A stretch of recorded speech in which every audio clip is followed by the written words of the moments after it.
DDA JEE का examination अभी 17, 18 और 19 तारीख को है और लगातार अब ये सवाल है कि सर डीडीए की प्रिपरेशन में किन बातों को ध्यान में देना चाहिए, क्या फर्क आया है। ठीक है ना, मैं ये सारी चीजें आप लोगों को इस वीडियो में बताने वाला हूं कम समय में।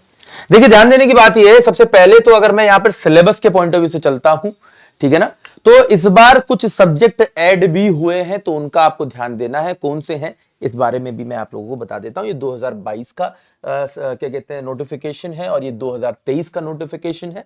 दोनों में से जब मैंने एनालिसिस किया तो मुझे क्या रिजल्ट मिला ये मैं आपको बता देना चाहता हूं। हालांकि इसका पूरा पीडीएफ भी आप लोगों को मेरे टेलीग्राम ग्रुप से मिल जाएगा, जिसका नाम है Shubham Agarwal sir textbook. Video के डिस्क्रिप्शन में इसका लिंक दिया गया है, ठीक है ना, आप चाहें तो क्लिक करके टेलीग्राम ग्रुप को ज्वाइन कर सकते हैं।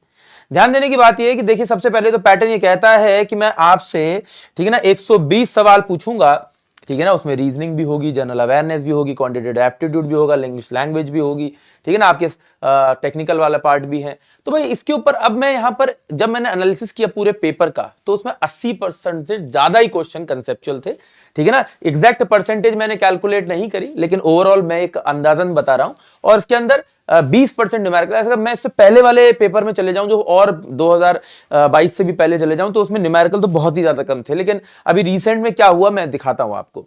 देखिए, ये मैं आपको दिखा रहा हूं 2018 का डीडीए जेई का, ठीक है ना, अलग अलग शिफ्ट में आया हुआ वेटेज कि भाई कंस्ट्रक्शन मटेरियल यानी कि बिल्डिंग मटेरियल से शिफ्ट 1 में 21 सवाल, 13, 15, 17 और हर एक सब्जेक्ट से मैंने यहां पर, ठीक है ना, डिस्ट्रीब्यूशन बाकायदा किया और इसका एक एवरेज निकाला, क्योंकि मैं हर एक शिफ्ट में इंडिविजुअली जाऊंगा तो मैं कभी डिसाइड नहीं कर पाऊंगा।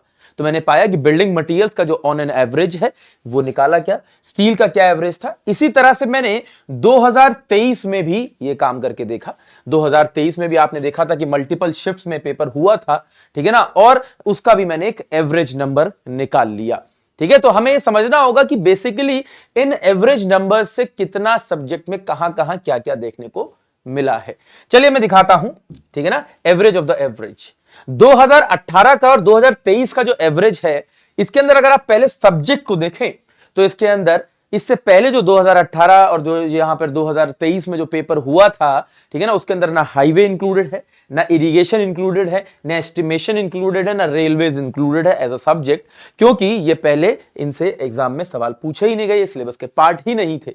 लेकिन 2023 का जो अभी रिसेंटली पेपर होने वाला है उसके अपडेटेड सिलेबस और उसके नोटिफिकेशन को देखते हैं आप, ठीक है, तो उसके अंदर ये चारों सब्जेक्ट आपको एडेड मिलेंगे, यानी कि 2023 वाला जो अभी एग्जामिनेशन है इसके अंदर ये सब्जेक्ट मेंशन किए गए हैं। अगर आप देखते हैं तो इसमें कंस्ट्रक्शन मटेरियल का एवरेज जो है 15 से 16 नंबर का बैठ रहा है 18 और 23 के अंदर। स्टील का 7 नंबर, 4 नंबर, तो ऑन एन एवरेज आप इसको 5 से 6 की कैटेगरी में डाल सकते हैं आराम से। इन्वायरमेंटल इंजीनियरिंग को देखें तो 10-8 नंबर की आ रही है। फ्लूइड मैकेनिक्स भी 8 से 10 नंबर की, आरसीसी 9-10 नंबर की, सॉइल मैकेनिक्स 12-10, यानी कि ऑन एन एवरेज आप 10 नंबर की कह सकते हैं। स्ट्रेंथ ऑफ मटेरियल 6 से 12। अब देखो, स्ट्रेंथ ऑफ मटेरियल पहले काफी ज्यादा कम थी, लेकिन 2023 में जब पेपर हुआ तो इसमें 12 नंबर का एवरेज बना था। और यही एक फर्क मैं आपको दिखाना चाहता था कि स्ट्रेंथ ऑफ मटेरियल पहले बहुत कम थी, लेकिन डीडीए ने पिछली बार स्ट्रेंथ ऑफ मटेरियल में काफी उछाल लाया था।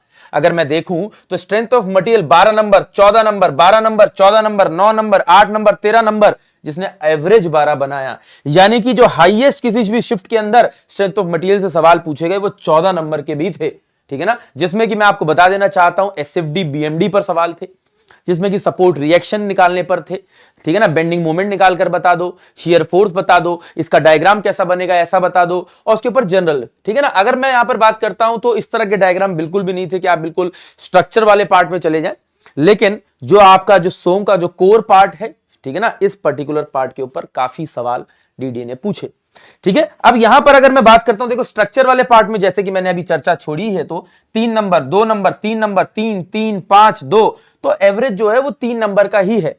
तो स्ट्रक्चर वाले पार्ट से अगर मैं पाता हूं तो जो सवाल थे या तो वो क्या कहते हैं कंसेप्चुअल प्लस थ्योरेटिकल सवाल थे कि मुझे बताइए कि किस तरह का मेथड ये निकालने के लिए इस्तेमाल होता है, या फिर आप ये बता दीजिए डिफ्लेक्शन के लिए मैं कौन सा मेथड का इस्तेमाल करूंगा, ठीक है ना, या फिर स्टैटिक इंडिटरमिनेसी, इस तरह के सवाल हैं। कोर एक हाई लेवल स्ट्रक्चरल जो पार्ट है वो नहीं पूछा गया, ठीक। अब मैं इसमें एवरेज की बात कर रहा था तो मैं यहां पर आपको ये दिखाना भी चाहूंगा कि यहीं पे अगर मैं इसके बाद स्ट्रेंथ ऑफ मटेरियल्स के बाद स्ट्रक्चर एनालिसिस में आ रहा हूं तो देखिए लगभग 3 नंबर का एवरेज बन रहा है। सर्वेइंग 9 से 10 नंबर, तो सर्वेइंग भी एक मेजर सब्जेक्ट है यहां पर। अब यहां पर अगर मैं देखता हूं तो आप मेरे से एक सवाल कर सकते हैं कि सर ये तो एक ठीक है, हमने एक एवरेज नंबर निकाल लिया, तो इसमें से मेजर सब्जेक्ट की तरह कौन कौन से सब्जेक्ट उभरे हैं? तो एक कंस्ट्रक्शन मटेरियल यानी कि बिल्डिंग मटेरियल काफी मेजर सब्जेक्ट की तरह उभरता है। एनवायरमेंटल इंजीनियरिंग एक मेजर सब्जेक्ट की तरह उभरता है। फ्लूइड मैकेनिक्स भी आपके एक मेजर सब्जेक्ट की तरह उभरता है। सॉइल मैकेनिक्स और सर्वेइंग, ये टॉप 5 सब्जेक्ट है। लेकिन अगर 2023 के पैटर्न को भी थोड़ा सा ध्यान में रखूं, ठीक है ना, तो सोम को भी मैं एक मेजर सब्जेक्ट के अंदर डालूंगा, ठीक है ना, और इस बार हम सोम के ऊपर भी थोड़ा सा फोकस करें, एसएफडी बीएमडी, ठीक है ना, साथ के साथ shear force, bending moments, reactions, ये सब निकालने के ऊपर जो सवाल हैं इसके पेपर के अंदर काफी देखने को हमें मिले थे। ठीक है, तो अब ये मेरे पास एक मोटा मोटा क्या है कि हिसाब है, ठीक, लेकिन इस बार ये एनालिसिस चेंज हो जाएगा 2023 में। क्यों? क्योंकि इस बार 4 ये सब्जेक्ट और ऐड होंगे, ठीक है ना, इस बार ये 4 सब्जेक्ट इसके अंदर और भी ऐड होंगे, और 4 सब्जेक्ट अगर ये इसके अंदर ऐड होंगे तो इसका मतलब ये है कि यहां पर किसी ना किसी सब्जेक्ट के अंदर थोड़ी बहुत गिरावट तो आएगी ही। तो मेरी एक्सपेक्टेशन ये है कि आप हाईवे में लगभग अगर आप मान के चलते हैं कि कितने सवाल पूछे जा सकते हैं, तो बाकी के जितने भी एईजे के पेपर्स होते हैं उनके हिसाब से अगर मैं इसके अंदर उसका इंक्लूजन करता हूं, ठीक है, तो आप हाईवे से मेरे हिसाब से करीब 4 से 5 सवाल का एक्सपेक्टेशन कर सकते हैं। इरिगेशन से 4 से 5 सवाल का एक्सपेक्टेशन कर सकते हैं। एस्टिमेशन से लगभग 4 से 5 सवाल का एक्सपेक्टेशन कर सकते हैं, और रेलवे से भी 1 से 2 सवाल का एक्सपेक्टेशन कर सकते हैं, जिसकी वजह से आप ये भी कह सकते हैं कि बिल्डिंग मटेरियल्स के अंदर डिक्रीमेंट होके ये 12 नंबर का रह जा सकता है। स्ट्रेंथ ऑफ मटेरियल लगभग 8 नंबर का रह जाएगा, ठीक है ना। आरसीसी में भी 1 नंबर की गिरावट हो सकती है, ठीक है ना। फ्लूइड मैकेनिक्स में ठीक है, मेरे हिसाब से बहुत ज्यादा चेंज नहीं, बट हां, एनवायरमेंट जहां हम 10 तक की बात कर रहे थे अभी 8 ही पे सिमट जाएगा, सर्वेइंग भी करीब 8 पे सिमट जाएगा, और इस तरह से ये कुछ सब्जेक्ट भी फिट इन हो सकते हैं, ठीक है ना। तो आपको थोड़ा सा यहां पर ध्यान देने की जरूरत है। अभी रिसेंटली हमारा एसएससी जेई का पेपर भी हुआ है, और अभी डीडीए का तो पेपर हम देने जा ही रहे हैं, लेकिन इसके साथ साथ डीडीए की मैं कुछ क्लासेस भी आप लोगों के लिए अरेंज करा रहा हूं, जैसे कि रीजनिंग एंड एप्टीट्यूड। आपको पता है एग्जाम में डीडीए का पूछा जाएगा, इसके लिए स्पेशल क्लासेस दिन में 2 बजे इसी यूट्यूब चैनल के ऊपर चलने वाली है, आप कर सकते हैं। अपने सजेशंस भी आप चाहें तो मुझे दे सकते हैं वीडियो के कॉमेंट सेक्शन के अंदर। टेलीग्राम ग्रुप जरूर ज्वाइन कर लें ताकि रेगुलर अपडेट्स आपको मिलती रहें, और डीडीए के पॉइंट ऑफ व्यू से कुछ सेशंस मैं भी आप लोगों के लिए प्लान कर रहा हूं, जिसकी क्लासेस डेली रात को 8 बजे हुआ करेंगी, ठीक है ना। तो इस चीज पे आप फोकस कर सकते हैं। दूसरी बात, जो भी बच्चे सीबीटी 2 के पॉइंट ऑफ व्यू से अपने आप को फोकस कर रहे हैं, तो उनके लिए एसएससी जेईई सिविल सीबीटी 2 के लिए एक लाइव बूस्टर बैच भी लॉन्च कर दिया गया, जिसकी क्लासेस टेक्स्ट बुक की एप्लीकेशन पर 20 अक्टूबर से शुरू हो रही हैं। तो आप चाहें तो आप क्या कर सकते हैं, टेक्स्ट बुक की वेबसाइट खोल सकते हैं या टेक्स्ट बुक की एप्लीकेशन को डाउनलोड कर सकते हैं। सिंपली कैसे, आपको सिर्फ क्या करना है, टेक्स्ट बुक खोलना है। यहां पर आप गए, आपने लिखा, ठीक है ना, टेक्स्ट बुक, ये देखिए टेक्स्ट बुक, और जैसे textbook.com आप खोलेंगे तो आपको नजर आएगा यहां पर सुपर कोचिंग पे क्लिक करते ही एईजेई एग्जाम्स, और इसके अंदर आपको पर्टिकुलरली, ठीक है ना, एसएससी जेईई सीबीटी 2 के लिए मैं स्पेशल क्लासेस शुरू कर रहा हूं, ठीक है ना। कितनी तारीख से? 20 अक्टूबर से। अगर आप देखते हैं तो इसके अंदर आप क्लिक करते ही जा सकते हैं सिविल के अंदर।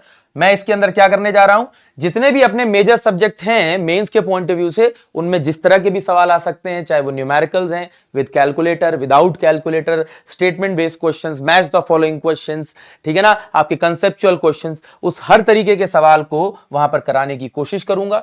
जैसे कि यहां पर सॉइल मैकेनिक्स की बात की जाए तो सॉइल मैकेनिक्स के अंदर सॉइल प्रॉपर्टीज के ऊपर अलग से क्लास करेंगे, तो हर सब्जेक्ट के हर टॉपिक के ऊपर एक एक करके क्लासेस की जाएंगी। तो आप इस बैच को ज्वाइन कर सकते हैं, आपको कुछ नहीं करना है, ठीक है ना। इस बैच को आप क्या कर सकते हैं, बाय कर सकते हैं, जिसका प्राइस आपको 1499 रुपीज दिख रहा है, बट बाय नाउ पे क्लिक करके आप चाहें तो आपने डिटेल्स भर के यहां पर एक प्रोमो कोड आपसे पूछा जाए तो प्रोमो कोड के अंदर सिर्फ मेरा नाम लिख दीजिएगा, शुभम सर, ठीक है ना। शुभम सर लिखते ही आप क्या कर पाएंगे, इस प्राइस को और रिड्यूस करा पाएंगे, जिससे कि आपको डिस्काउंट मिल जाएगा, और किसी अगर चीज से डिस्काउंट मिल जाता है तो बढ़िया ही है, ठीक है ना। इसी के अंदर आपको पीवाईपी क्वेश्चंस भी मिल जाएंगे, मतलब पीवाईपी मतलब जो बुक होती है, ठीक है ना, एसएससी जेईई की, वो भी मिल जाएगी। इसके साथ साथ आपको लेटेस्ट पैटर्न पर बेस्ड सीबीटी 2 के पॉइंट ऑफ व्यू से टेस्ट सीरीज भी मिलेंगी, ठीक है, तो क्लास भी हो गई, टेस्ट सीरीज भी मिल गई और बुक भी हमारे घर पे डिलीवर हो जाएगी। ठीक है, तो डीडीए के पॉइंट ऑफ व्यू से भी आप अपने को रेडी कर सकते हैं, आपके लिए स्पेशल क्लासेस में अरेंज कर रहा हूं, और सीबीटी 2 के पॉइंट ऑफ व्यू से आप बूस्टर लाइव बैच को ज्वाइन कर सकते हैं। जय हिंद, धन्यवाद।